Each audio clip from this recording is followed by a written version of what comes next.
Terkait banyaknya video yang beredar di sosial media mengenai pengecongkelan chip yang menggunakan pisau pada eKTP, banyak netizen di seluruh sosial media bertanya apa kegunaan dari chip itu sendiri. Setelah dikonfirmasi langsung ke pihak Dinas Kependudukan dan Catatan Sipil Kabupaten Lebong bahwa sangat disayangkan jika chip pada eKTP itu dicongkel.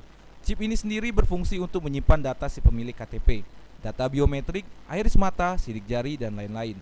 Hal ini demi mencegah terjadinya pemalsuan dan penyalahgunaan identitas dalam chip tersebut. Bisa dibaca dan dicocokkan data menggunakan card reader. Apabila chip ini sudah tidak berada di tempatnya, lantas eKTP tersebut sudah tidak bisa digunakan lagi dan datanya sudah tidak ada. Ya, kalau di chip itu sendiri itu tempat menyimpan data. Kalau kita ini tempat penyimpanan data, di situ ada biodata, sidik jari yang disimpan dari data penduduk itu. Jadi kalau memang itu dicongkel, oleh masyarakat, jadi KTP-nya jadi tidak bisa digunakan lagi, dan KTP itu tidak bisa terbaca oleh card reader, alat card reader. Jadi nggak ada, kalau kita bilang nggak ada gunanya. Kalaupun itu memang kalau sesuai arahan Pak Dirjen, kalau memang ada pergantian dan itu memang sudah tidak berlaku, tidak digunakan lagi, kembalikan lagi ke Dukcapil.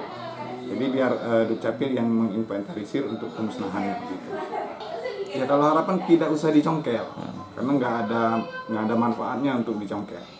Jadi kalau memang itu sudah tidak digunakan lagi, kembalikan ke Dinas Dukcapil. Berarti kalau mencongkel itu kerugian, Pak ya? Iya, kerugian, karena KTP-nya bisa. jadi nggak bisa dipakai, nggak bisa dibaca, dan itu rusak kan, sistemnya pun rusak. Dari Kampung Moraman, Ano Reson, Lebong TV melaporkan.